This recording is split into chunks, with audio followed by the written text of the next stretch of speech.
You ask Tiger to solve. This deals with linear equations with one unknown. The final result is p equals 5.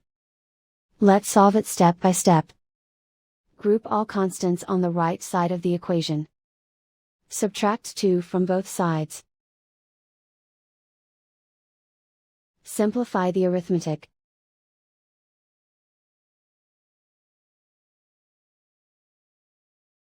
Isolate the p. Divide both sides by 3. Simplify the fraction. Find the greatest common factor of the numerator and denominator.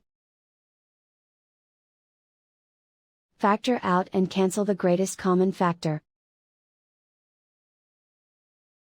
And so the final result is p equals 5.